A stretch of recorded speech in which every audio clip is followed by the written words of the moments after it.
بسم الله الرحمن الرحیم.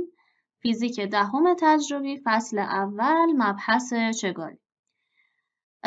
سوال اول، جرم 20 لیتر از مایعی به چگالی 1200 کیلوگرم بر متر مکعب چند کیلوگرم است؟ خب بچه‌ها می‌بینید که اینجا یکاهاشون با هم برابر نیست. اولین کاری که می‌کنید این هستش که شما این لیتر رو به متر مکعب تبدیل می‌کنید تا یکاهای طرفین فرمول چگالی با هم برابر بشن، همخونی داشته باشن با هم دیگه. خب میدونید که هر یک لیتری 1000 سانتی متر مکعب هست، یا میتونیم بگیم هر یک لیتری 10 به توان منفی 3 متر مکعب هست. هر کدومش رو راحت تر هستید حفظ کنید و توی تستا استفاده کنید. یکی از این دوتا رو حفظ کنید. خب ما میدونیم که 20 لیتر اینجا حجممون هست، ضرب در هر یک لیتر 10 به توان منفی 3 متر مکعب هست. خب لیتر با لیتر ساده میشه و یکایی که میمونه متر مکعب هست. بنابراین ضرب رو انجام میدیم و حاصلش میشه 2 در 10 به توان منفی 2 متر مکعب. این حجممون هست، حجم این مایع هست. خب الان که یکای حجم بر حسب متر مکعب به دست اومد، جایگذاری میکنیم توی فرمول چگالی و جرم رو به دست میاریم. مخرج 1 به این بدیم و طرفین وسطین کنیم. m برابر میشه با 1200 ضرب در 2 ضرب در 10 به توان منفی 2. ببینید بچه‌ها 1200 بیاین به صورت 12 ضرب در 10 به توان 2 بنویسید. این 10 به توان 2 با 10 به توان منفی 2 ساده میشه. حاصل ضربشون میشه 10 به توان 0 یا 1 و 12 ضرب در 2 میشه 24. بنابراین گزینه صحیحمون گزینه 4 هست. 24 کیلوگرم این جرم این مایعمون هست. سوال بعد، چگالی جسمی 1200 کیلوگرم بر متر مکعب است. وزن 5 سانتی متر مکعب از این جسم چند نیوتن هست؟ بچه‌ها وقتی که میگه وزن یعنی شما از طریق فرمول W برابر mg باید وزنش رو به دست بیارید. m جرم هست و g هم شتاب گرانش زمین هست که 9.8 هست و بعضی سوالا میگن 10 در نظرش بگیریم، مثل همین این سوال 10 نیوتن بر کیلوگرم گفته در نظر بگیریم. یه عدد ثابت هست اینجا. پس وقتی که گفتن وزن جسم چند نیوتن هست، حواستون باشه از این فرمول باید وزنش رو به دست بیارید. خب حالا میایم اول این حجم رو تبدیل میکنیم به متر مکعب. بعد از اینکه حجم رو به متر مکعب تبدیل کردیم، فرمول چگالی رو مینویسیم. رو برابر m تقسیم بر v. اینجا رو داریم 1200، v هم داریم 5 ضرب در 10 به توان منفی 6. m رو میخوایم.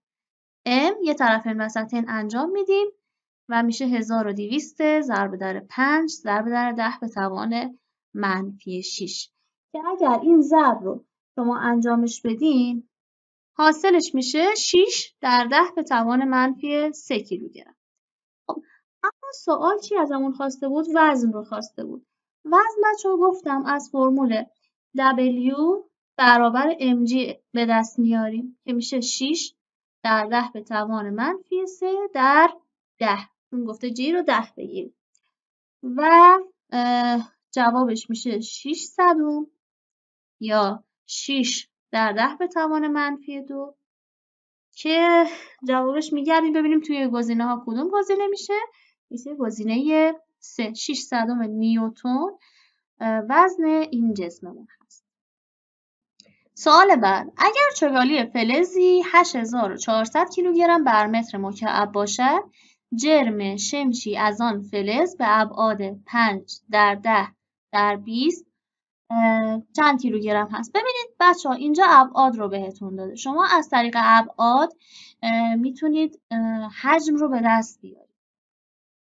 V برابر میشه 5 ضرب در 10 ضرب در 20 که حاصلش میشه 1000 سانتی متر مکعب. چون تک تک اینها رو بر حسب سانتی متر داده، حاصلش میشه بر حسب سانتی متر مکعب. اما ما میایم تبدیل میکنیم به اون یکای SI حجم 1000 سانتی متر مکعب ضرب در هر یک سانتی متر مکعب 10 به توان منفی 6 متر مکعب هست. سانتی متر مکعب ها با هم ساده میشن و حجممون میشه 10 به توان منفی 3 متر مکعب.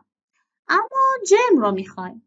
مسئله‌مون جرم ازمون خواسته. از طریق چگالی میتونیم جرم رو به دست بیاریم. الان که واحداش جوری نوشتیم که دو طرف معادله همخونی داشته باشه. چگالی بر اساس کیلوگرم بر متر مکعب هست، اون طرف معادله بر اساس متر مکعب هست و ام هم بر اساس کیلوگرم باید به دست. خب تقسیم بر 10 به توان منفی 3 ام. یک طرفین وسطین باید انجام بدیم تا ام به دست بیاد. من طرفین وسطین رو انجام دادم و جواب شد 8.4 کیلوگرم، یعنی گزینه صحیحمون گزینه 3 هست. پس تفاوت این سوال با سوالای قبل این بود که اینجا به جای اینکه مستقیما حجم رو بهمون بده، ابعاد رو داده بود. حالا اینجا مکعب مستطیل بوده، طول ضرب در عرض ضرب در ارتفاع می‌کردیم. اگر مثلا حجم یک کره بود ما می‌خواستیم به دست بیاریم، حجم کره بود میشد 4/3 پی آر 3. یا اگر حجم مکعب بود میشد 1 ضلع به توان 3. و حجم مکعب مستطیل هم که میدونید که طول رو ضرب در عرض ضرب در ارتفاع باید بکنید. معمولا اینها بیشتر بهتون میدن توی سوالا. البته حجم استوانه هم میدن بعضی سوالات که میشه پی آر 2 ضرب در H ارتفاعش هست و R شعاع اون سطح استوانه هست. در واقع اینجا H هست، اینجا R هست. سوال بعد بچه‌ها یک نیم کره‌ای بهتون داده از جنس آهن. یک حفره‌ای به شکل نیم کره از داخلش در آوردیم. ببینید به این شکل این حفره ایجاد شده. اگر چگالی آهن 8 گرم بر سانتی متر مکعب باشد، جرم این جسم چند گرم است؟ بچه‌ها ببینید این قسمت ها هست که باید ما جرمش رو حساب کنیم. در واقع اون قسمت داخلی، این کره داخلی باید حجمش از حجم کل این کره نیم کره کم کنیم. خب اسم این رو شعاعش میذاریم آر پریم، شعاع کل این دایره بزرگ هم میذاریم آر. اما حجم این قسمتی که هاشور زدم رو اگر بخوایم حساب کنیم باید چی کار کنیم؟ بخش توپر میشه حجم اون دایره بزرگتر، ببخشید نیم کره بزرگتر منهای اون نیم کره کوچیکتر که حفره هست در واقع. خب شما میدونید که حجم کره از طریق 4/3 پی آر 3 به دست میاد. حالا اینجا که نیم کره هست میشه 1/2 4/3 پی آر 3. 1/2 4/3 پی آر 3 منهای 1/2 4/3 پی آر پریم به توان 3. خب ما میایم از 1/2 4/3 پی آر ببخشید از 1/2 4/3 پی میایم فاکتور میگیریم. از عبارت اول آر به توان 3 میمونه و عبارت دوم آر پریم به توان 3 میمونه. خب ما این 4 رو با 2 ساده میکنیم میشه 2/3. بنابراین الان میتونیم جایگذاری کنیم. 2/3 3 خود سوال گفته پی رو میتونید 3 در نظر بگیرید. آر بزرگتر هست 5 به توان 3 منهای آر کوچکتر هم هست 2 به توان 3. خب این 3 با این 3 ساده میشه 2 ضرب در 5 به توان 3 میشه 125 منهای 2 به توان 3 هم میشه 8. اگر این رو حساب کنید حاصلش میشه 234 سانتی متر مکعب. پس این شد حجم اون قسمت توپر. ببینید بچه‌ها اینجا چگالی رو بر اساس گرم بر سانتی متر مکعب داده و ما هم حجم رو بر اساس سانتی متر مکعب به دست آوردیم. اما خود سوال هم جرم رو بر اساس گرم خواسته، یعنی اینجا هیچ تبدیل واحدی نیاز نیست انجام بدیم. پس می نویسیم رو برابر m به v، 8 برابر با m به 234. m میشه 8 ضرب در 234 که حاصلش میشه 1872 گرم، بر اساس گرم به دست میاد.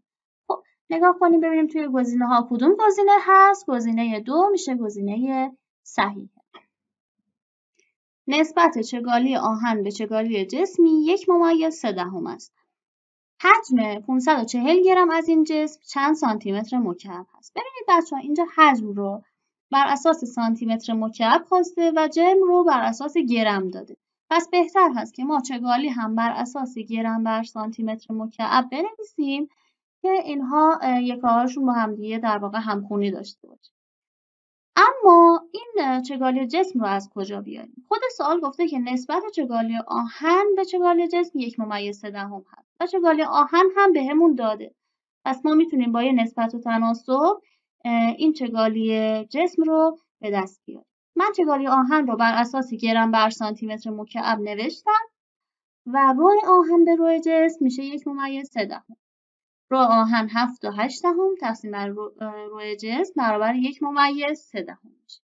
بنابراین روی جسم میشه 7/8 تقسیم بر 1/3 که به دست میاد 6 گرم بر سانتی متر مکعب. خب این چگالی جسممون هست. اما سوال ازمون حجم جسم رو خواسته. جرم رو هم بهمون داده، چگالی هم داریم. از طریق فرمول رو برابر m به v میتونیم حجم رو به دست بیاریم.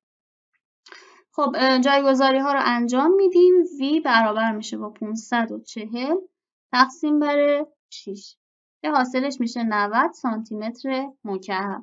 جواب صحیحمون گزینه 3 هست. حواستون باشه بچه‌ها توی اینجور سوالا حتما یکاهای طرفین با همدیگه همخونی داشته باشه و جواب بدید. اما بعضی سوالا بچه‌ها مثل سوال 11 دو تا جسم رو با همدیگه مقایسه میکنه. مثلا اینجا نمودار حجم بر اساس جرم برای دو تا فلز A و B بهتون داده که میبینید در یک حجم یکسان جرم A 40 هست و جرم B 20 هست، بر اساس گرم هست و حجمش هم بر اساس سانتی متر مکعب هست. اما چگالی فلز A چند برابر چگالی فلز B هست. ببینید اینجا نیاز به فرمول مقایسه‌ای داریم. برای تشکیل فرمول مقایسه‌ای بچه‌ها فرمول چگالی رو من یک بار برای A یک بار برای B نوشتم. چگالی A برابر MA به VA تقسیم بر چگالی B روبروی چگالی B فرمولش رو نوشتم. حالا دور در دور نزدیک در نزدیک می‌کنیم و این فرمول مقایسه‌ای به دست میاد. حالا ما از این فرمول استفاده می‌کنیم ولی روش به دست آوردنش رو بلد باشیم چون این فرمول‌های مقایسه‌ای سال‌های بعد خیلی به کارتون میاد. خب رو A به رو B رو میخوایم بسازیم. دقت کنید اینجا حجماشون با همدیگه برابر هست. VA با VB برابر هست. هر وقت یک فاکتوری از این فرمولای مقایسه‌ای با هم برابر بودن صورت و مخرج اصلا میتونید اون قسمت رو ننویسیم چون نسبتش 1 میشه. V به V میشه 1. اینجا حجماشون برابره. اما MA هست 40، MB هست 20. نسبتشون رو حساب کنیم میشه 2. یعنی گزینه صحیحمون گزینه 4 هست. رو A به رو B برابر میشه با سوال بعد که سوال کنکور هم بوده. دو تا استوانه همگن A و B داریم. جرم هاشون با هم برابر هست. MA با MB برابر. ارتفاع هاشون با هم برابر هست. اما استوانه A تو پر هست. استوانه B تو خالی هست. شعاع خارجی دو تا استوانه با هم برابر هستن. ببینید بچه من شکلش رو رسم کردم. ارتفاعهاشون هر دوتاشون h هست. این استوانه A تو پر هست. شعاعش هم R هست. اما استوانه B تو خالی هست. این حفره استوانه از داخلش آوردیم بیرون. و شعاع خارجیش هست R. اما این حفره‌ای که ازش به شکل استوانه آوردیم بیرون شعاعش هست R2 شعاع داخلش. چون گفته که شعاع داخلی استوانه B نصف شعاع خارجیش هست. R2.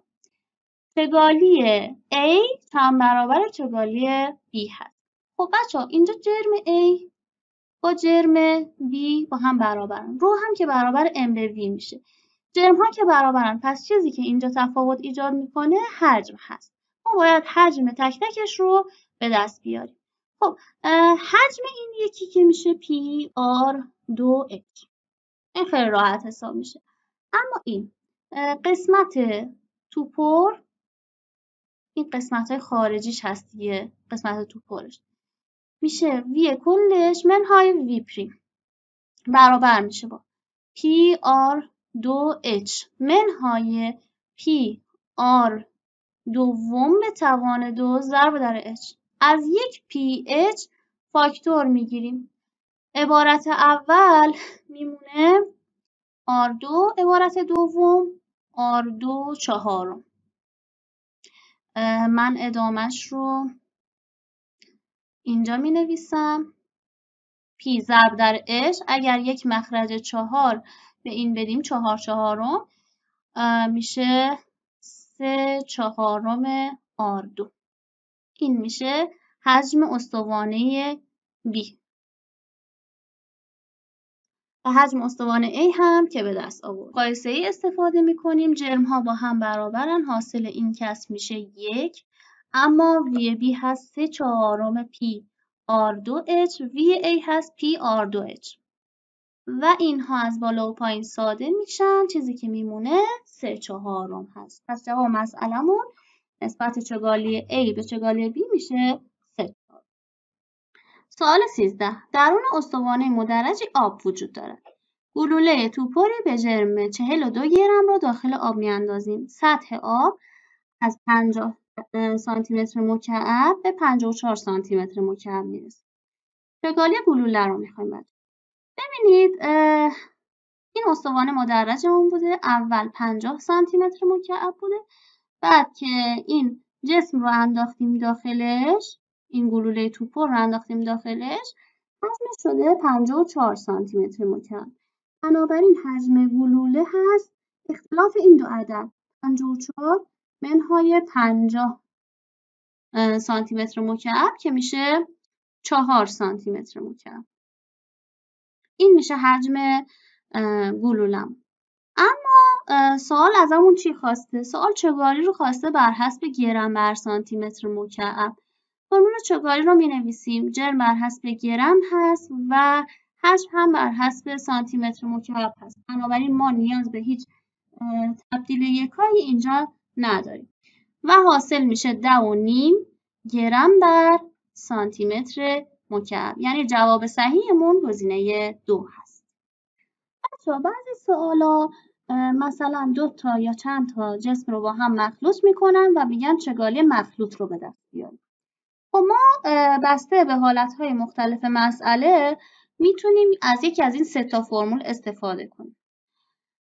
فرمول اول که همون رو برابر M به V هست که M ها با هم جمع شدن تقسیم بر V ها که با هم دیگه جمع شدن. اگر جرم داشتیم و حجم داشتیم میتونیم از این فرمول استفاده.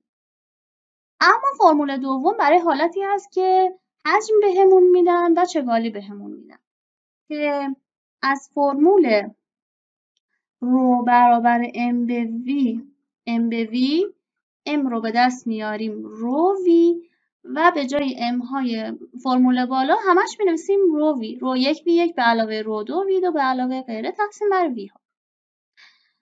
و فرمول سوم برای حالتی هست که M داریم و چگالی داریم که به جای V از فرمول رو برابر M به V به جای V میذاریم M به رو توی مخرج. من دارم نحوه به دست آوردن این فرمول ها رو میگم که نیاز نباشه تک تک اینها رو حفظ کنید. خیلی سریع از اون فرمول اصلی شما بتونید اینا رو به دست بیارید. پس اگر چگالی داشتیم و جرم داشتیم از این فرمول سوم استفاده کنید. مثلا سوال 14. 300 سانتی متر مکعب از مایعی به چگالی 1300 کیلوگرم بر متر مکعب را با چند سانتی متر مکعب از مایعی به چگالی 1500 کیلوگرم بر متر مکعب مخلوط کنیم تا چگالی مخلوط 1400 کیلوگرم بر متر مکعب بشه. بچه دقت کنید اینجا حواستون باشه توی فرمول هایی که به صورت در واقع نسبت هستن کافی هست که بچه ها کمیت های مشابه یکاهاشون با هم دیگه یکی باشه، یعنی نیازی نیست که اینجا تبدیل کنید. ببینید توی فرمول اصلی توی این فرمول همین که V1 و V2 و توی مخرج V1 به علاوه V2 اینا یکاهاشون با هم دیگه همخونی داشته باشه کافیه، یعنی نیازی نیست که حالا تبدیل کنید حتما به متر مکعب. و اینجا تو این سال چون چگالی و حجم رو بهمون داده از این فرمول استفاده میکنیم. خب کافی هست که جایگذاری انجام بدیم تا بتونیم حجم دومی رو به دست بیاریم. خب من جایگذاری کردم، الان باید طرفین وسطین کنیم، یعنی این دوتا رو ضرب در 1400 کنیم. من طرفین وسطین رو انجام دادم. برای حل این معادله باید بچه ها اونایی که مجهول هستن رو یه طرف معادله بگیریم و اونایی که معلوم هستن رو بذاریم یه طرف معادله. الان این دوتا عبارتهای مجهولمون هستن. من می نویسم 1500 V2 منهای 1400 V2 در واقع اینو بردم اون طرف و این رو میارم این طرف معادله. برابر میشه با 1400 ضرب در 300 منهای 1300 ضرب در 300. خب این قسمتش که راحته 1500 منهای 1400 اگه از V2 فاکتور بگیریم میشه 100 V2 و اینجا هم از یک 300 فاکتور بگیریم 300 در 1400 منهای 1300 این حاصلش میشه 100 اگر ضرب کنیم میشه 30000. حالا V2 میشه 30000 تقسیم بر 100 که جواب نهاییمون میشه 300 سانتی متر مکعب. این هم جواب مسئله‌مون میشه. گزینه 3 جواب صحیحمون هست. سوال 15 مخلوطی از دو ماده A و B به چگالی‌های 4 گرم بر سانتی متر مکعب و 18 گرم بر سانتی متر مکعب درست می‌کنید. اگر جرم ماده B 3 برابر جرم ماده A باشه، یعنی MB میشه برابر با 3 تا MA. چگالی مخلوط چند گرم بر لیتر است؟ حواستون باشه به یکایی که ازتون خواسته. خب اول فرمول رو می نویسیم. فرمول چگالی مخلوط میشه MA به علاوه MB تقسیم بر VA به علاوه VB. اما به جای V های هر کدومش می نویسیم M به رو. حالا باید جایگذاری انجام بدیم. اینم که داده های مسئله‌مون هست بچه‌ها.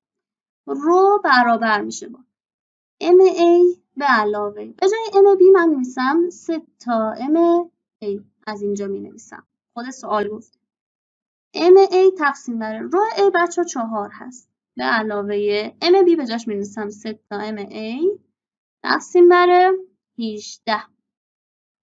حالا باید ساده کنیم. رو برابر میشه با 4 تا MA تقسیم بر اینجا 3 با 18 ساده میشه و توی مخرج میمونه 6. اما باید مخرج مشترک بگیریم بین 6 و 4 که میشه 24. البته مخرج مشترکش 12 هم میشه. بذاریم 12 بنویسم. 12 توی صورت MA میشه 3 تا MA به علاوه صورت این 6 هم میشه 2 تا MA که اینجا 3 تا MA به علاوه 2 تا MA میتونیم بنویسیم 5 تا MA. همینجا دیگه من مینویسم 5 تا MA. خب این MA از بالا و پایین ساده میشه و باید دور در دور نزدیک در نزدیک انجام بدیم. 12 ضرب در 4 تقسیم بر 5. جواب میشه 9.6 گرم بر سانتی متر مکعب. اما بچه‌ها اینجا جواب مسئله‌مون به دست نیومده. باید تبدیل کنیم به گرم بر لیتر. حواستون باشه به این تبدیل یکا.